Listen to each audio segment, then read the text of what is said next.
चार राम हैं जगत में, तीन राम व्यवहार, एक राम तत्व सार है, तिनको करो विचार। चार राम हैं। चार राम कौन कौन से हैं? तो प्रथमो शालिग्राम है, जिसको आप शालिग्राम भी कहते हैं। गंडक नदी नेपाल में निकलता है,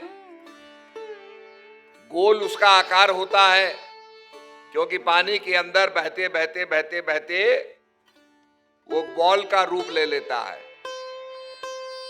और उसको आप स्प्लिट करो, विभाजन करो, तो अंदर आपको उसमें एक चक्र दिखाई देगा। प्रभु कृष्ण रण छोड़ के चले गए तो उनका गुणवाचक नाम रख दिया रणछोड़ जी। भगवान माखन खाते थे तो उनका नाम रख दिया माखन चोर जी। तो ये प्रभु के कई नाम हैं जिनका हम उच्चारण करते हैं, परंतु जब उसका एम्पिरिकल है, जिसको कहा कोटि नाम संसार में ताते मुक्ति न होए, आदि नाम जो गुप्त जब मुझे बिरला कोए। जैसे आप जानते हैं माचिस, कल हमने दीपक जलाए,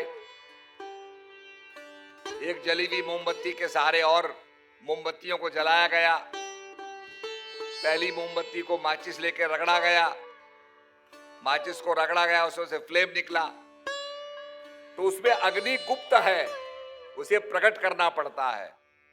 महापुरुष उस गुप्त नाम को, जो व्यापक है, जर्रे जर्रे में है, जिसके बारे में तुलसीदास जी महाराज कहते हैं, कहत सुनत सुमरत सुठ नीके, राम लखन सम प्रिय तुलसी के। वो राम लखन के समान प्रिय है तुलसीदास जी को। महाभारत के अंदर एक कथा आती है कि एक नेवला, जिसका शरीर, आधा शरीर जिसका सोने का था, आधा उसका सामान्य था, वो पांडवों के यज्ञ में आया और यज्ञ की जो धूली थी उसमें वो लेटा, और लेटने के बाद कहने लगा कि इस यज्ञ का तो वो प्रभाव नहीं है जो निर्धन व्यक्ति के दान का प्रभाव था। तो लोगों ने पूछा, भाई क्या बात है? तो उसने बताया कि अकाल पड़ा, लोगों को भोजन के लाले पड़ गए और बड़ी मुश्किल से खेत के अंदर अनाज काटने के बाद जो दाने गिर जाते हैं उनको चुन करके एक निर्धन व्यक्ति ने रोटियां बनाई अपने परिवार के लिए, और जब वो उसको खाने जा रहा था तो एक गरीब व्यक्ति आया। उसने कहा, मैं कई दिन से भूखा हूं, मेरी भूख को मिटा दो। तो उस निर्धन व्यक्ति ने एक रोटी दी, जबकि स्वयं भी वो भूखा था। दूसरी रोटी दी, तीसरी रोटी भी दे दी। तो नेवला कहता है कि मैं जिस चूल्हे में उसने रोटियां पकाई, उसकी जो राख थी, उसका थोड़ा मैंने स्पर्श किया तो मेरा शरीर आधा सोने का हो गया, और यहां पर मैं यज्ञ की धूली में लेट रहा हूं, मेरे शरीर में कोई परिवर्तन नहीं हुआ। तो उस निर्धन व्यक्ति का जो दान था वो ज्यादा श्रेयकर था। ये भी एक बहुत बड़ी सेवा है, जहां ज्ञान यज्ञ, जिस यज्ञ के अंदर लोग अपना कल्याण कर रहे हैं और जो संसार के अंदर रमण करने वाली शक्ति है उसके बारे में जान रहे हैं। तभी कहा सुन समझहि जन मुदित मन, मज्जहि अति अनुराग, लेह चार फल अछत तनु, साधु समाज प्रयाग। सुन समझहि जन मुदित मन, प्रसन्न मन से समझना, टू अंडरस्टैंड।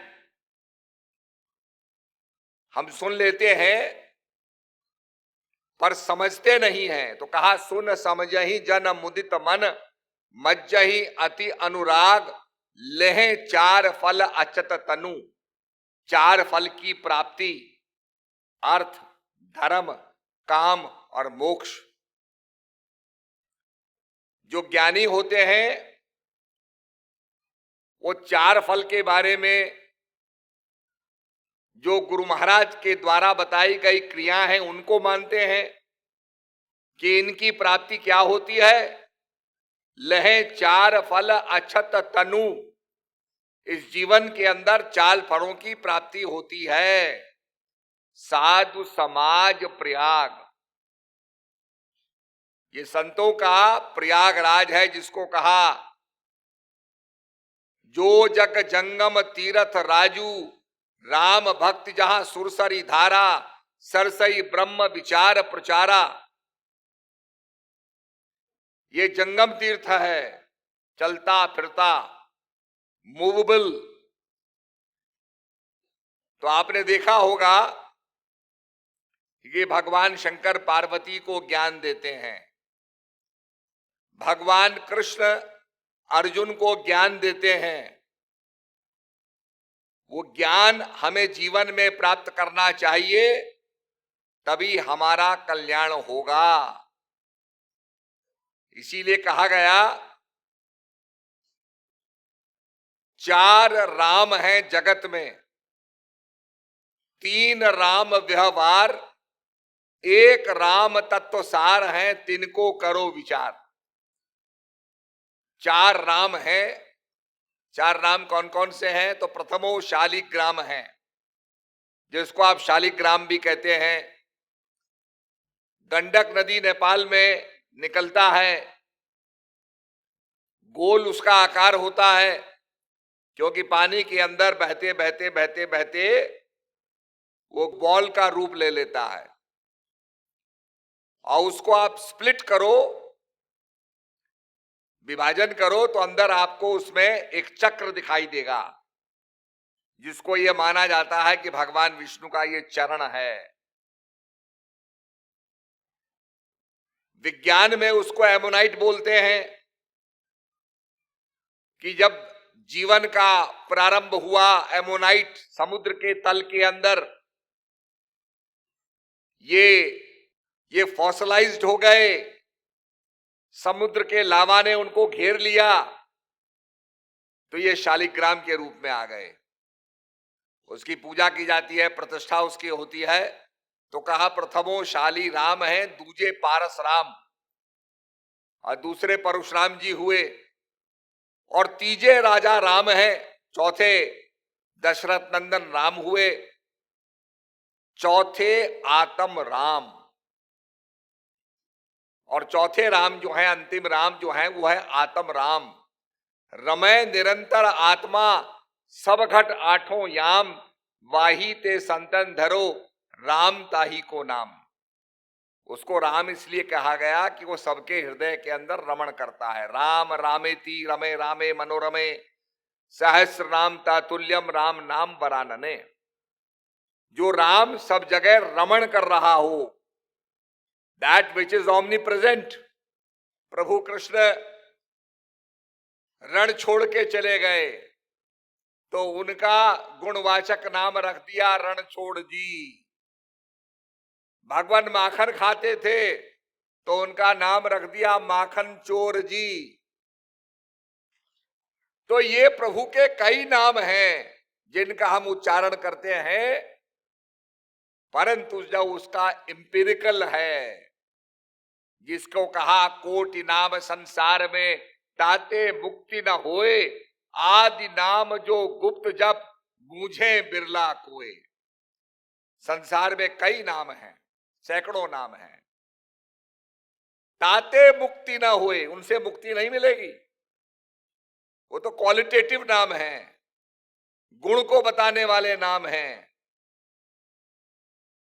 फिर कहा आदि नाम एक गुप्त जप।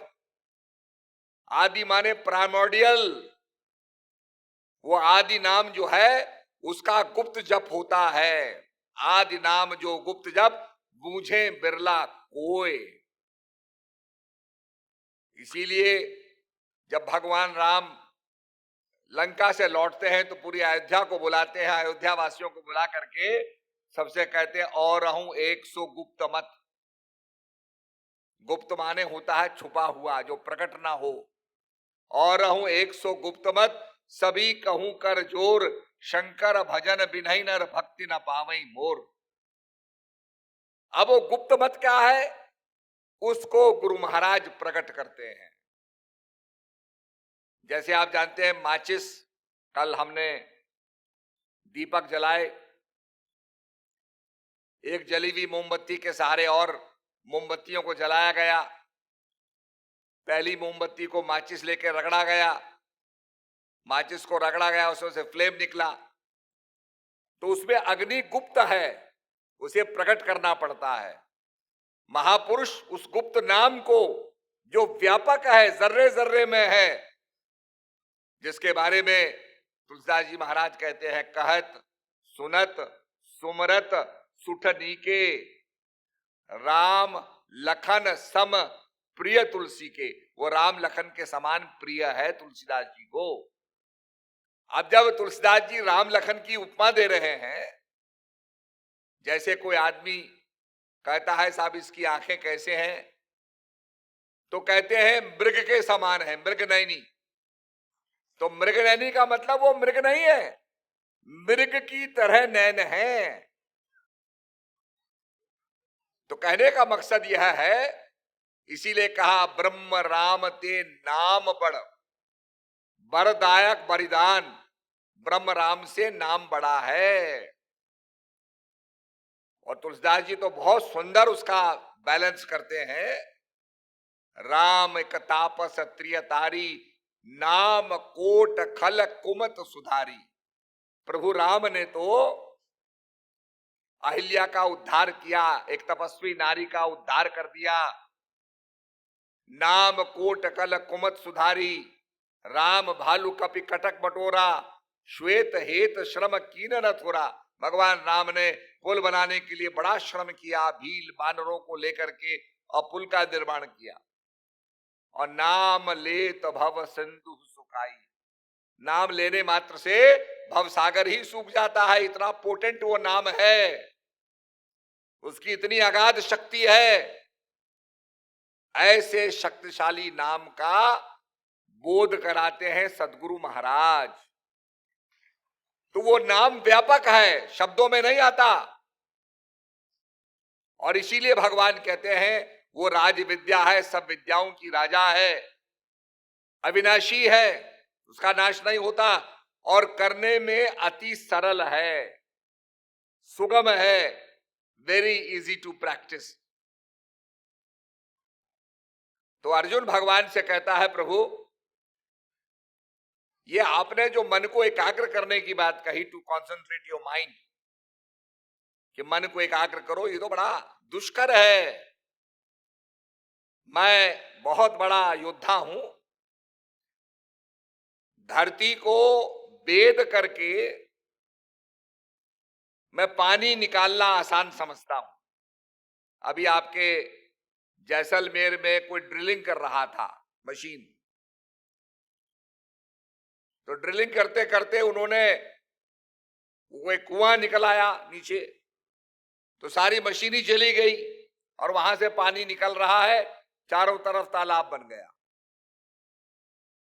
तो अर्जुन कहता है आर्टिशियन वेल होता है, आप किसी परत को बेध दो तो वहां से पानी निकलना शुरू हो जाता है, क्योंकि धरती के अंदर पानी होता है।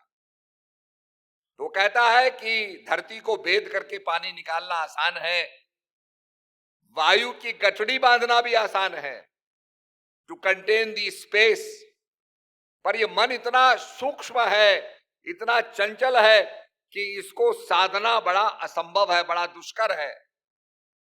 तो भगवान सहमत होते हैं, कहते हैं यस, सही बात है, इसको एकाग्र करना बड़ा दुष्कर है, पर अर्जुन ये अभ्यास और वैराग्य से ही इसको तुम एकाग्र कर सकते हो। आपने देखा होगा, जब आपने पहले पहले साइकिल चलाई, आपने 2 पैडल मारे, गिर गए, बड़ा मुश्किल लगता है। अजी साइकिल के 2 टायरों के ऊपर आप बैलेंस कर लें, कितना मुश्किल लगता है। जिसने साइकिल नहीं चलाई वो कहता कमाल है भाई, कैसे बैलेंस करोगे, पैडल मारते हो गिर जाते हो। पर कैसे होता है, हम कैसे साइकिल सीख जाते हैं, कैसे तेजी से साइकिल को दौड़ाते हैं, क्योंकि अभ्यास से, विद प्रैक्टिस। जो कुछ भी आपने अचीव किया है, यह अभ्यास से अचीव किया है। तैरना सीखा, एकदम तो तैरना नहीं आ गया, पानी में गए, पानी में हाथ पैर मारे, डूबे भी हो गए, पर धीरे धीरे करत करत अभ्यास से जड़मत हो तो सुजान, रस्सी आवत जात पर सिलपड़ परत निशान। तो अभ्यास करने से, इसीलिए सत्संग में अभ्यास पर जोर दिया जाता है। सत्संग और कथा में बड़ा फर्क है। सत्संग के अंदर भजन करने की प्रेरणा दी जाती है। आप कथा सुनेंगे, कथा में कथाकार दान की विधि बताएगा, दान का महत्व समझाएगा, तीर्थ का महत्व समझाएगा। पर हमारे संत कहते हैं, अरे भाई तीर्थ तो अपने ही अंदर है, मन मथुरा, दिल द्वारिका, काया काशी जान, 10वां द्वारा देहरा, तामे ज्योति पहचान। ये मानव, ये मन मथुरा है, दिल द्वारिका है, काया काशी है। इसके अंदर जो परम ज्योति है उसको पहचानो। जब परमात्मा को परम ज्योति कहा गया, परम प्रकाश रूप दिन राती, नहीं चाहिए कुछ दिया कृत बाती, राम भक्ति चिंतामणि सुंदर, बसही गरुड़ जाके उड़ अंदर। उसको प्रकाश कहा गया, और कहा गया है God is light and in him there is no darkness. परम पिता परमात्मा प्रकाश स्वरूप है, उसमें कोई अंधेरा नहीं है। Thy eye be single, thy body shall be full of light. जब तुम्हारा नेत्रों का एकाकीकरण हो जाए तो तुम्हारा शरीर प्रकाशमय हो जाएगा।